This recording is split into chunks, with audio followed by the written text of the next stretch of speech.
There's something that I haven't talked before, and lately I've been thinking that is at least interesting.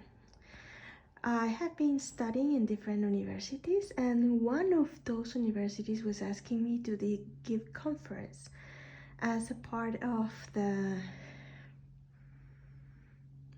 test or examination that we have to do in a class. So curiously, the type of conference that they want me to give has to do with affection,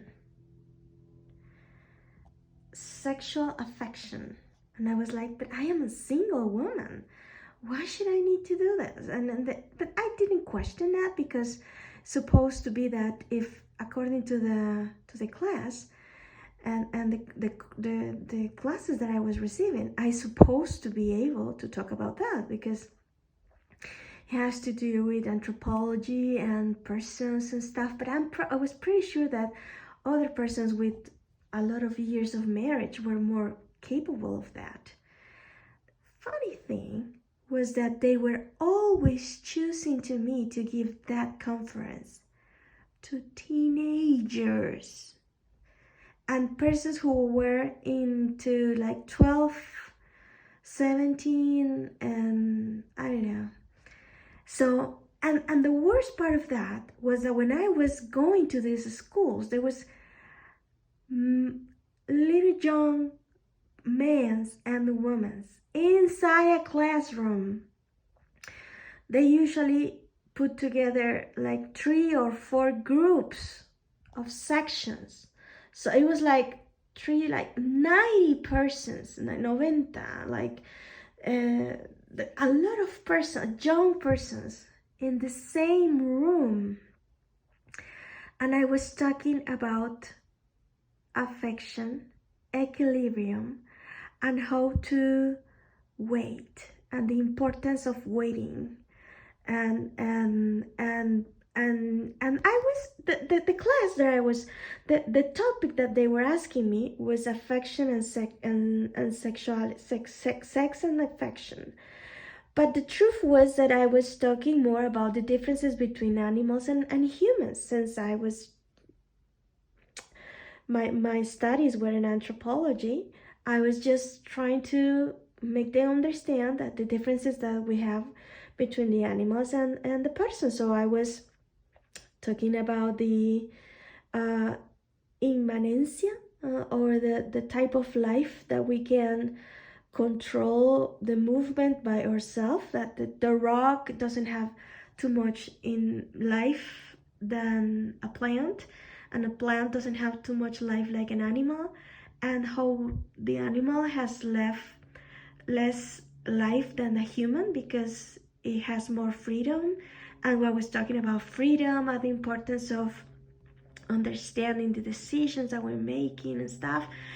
The thing is that they before I was going, the young persons were waiting to have a sex education class, and the group as a young persons were like very much exciting about the class, and probably the ones in the faculty that were sending me to these schools, I don't know, but I think they were molesting me in many ways. Now that I understand the Donald game of the give game, they were really trying to molest me, because they were putting me in danger with these schools by putting a young single woman in front of a 90, 3 groups at least of 30 persons together, young persons, thirsty of knowledge and stimuli. And of course, as a teacher, I was in front of them talking about the control and how to don't be like an animal. And I was like, what happened with me is that usually I have a pain in my back. When these gift games happens, I usually have a big pain in my back, or I act like I want to go to pee. So like I can't hold this anymore. But the thing is that I can hold this pee. I just need to go to pee and then I'm relieved and that's it. Well, probably these young persons were making fun of me because it always happened. When I was giving this conference, they will always mock at me in the process before or after that.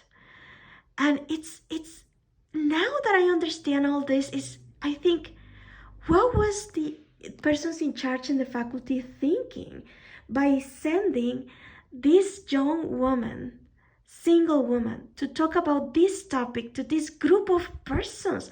What were they thinking? What were they trying to do? And they were mocking at me because of course I was talking about control and how to hold.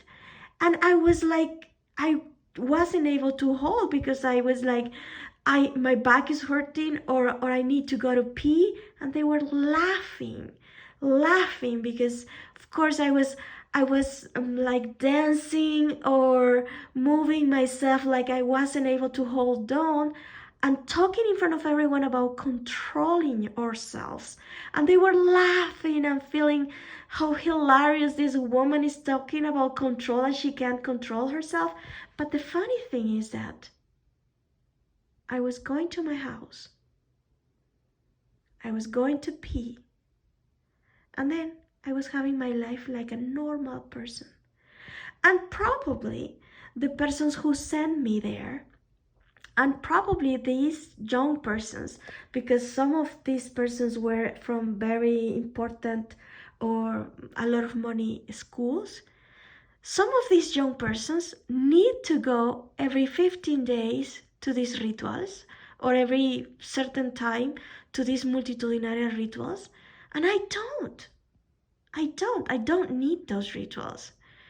And that happened probably 13 years ago. And in my 44 years of being alive, I haven't need these rituals. I haven't participated on this ritual that I know. Well, maybe if I was a little and they maybe participate on it, I don't know. I'm not sure of that. But as an adult, as a person who is able to decide, I haven't participated on that. And these persons who are so proud of their control that they have in their lives, they did have to participate on that, and I don't. But I have to say that these cruel persons who were sending me, because I was like, there's so many topics to talk about in anthropology, so many topics. Why they were telling me that I have to give that topic to them? And if they want to have some sexual education, why they didn't call the ONU or the United Nations, USAID, or some other that they can give them condoms and stuff? Why me, a Catholic person, talking about affection as a single woman in front of a lot of teenagers? That was cruel. I don't know who was in charge of that, but it was cruel. But at the end, the joke is on them because I am able to control myself, and the ones who can't control themselves are they, because they are molesting persons like me just because they think they can't. I don't know why.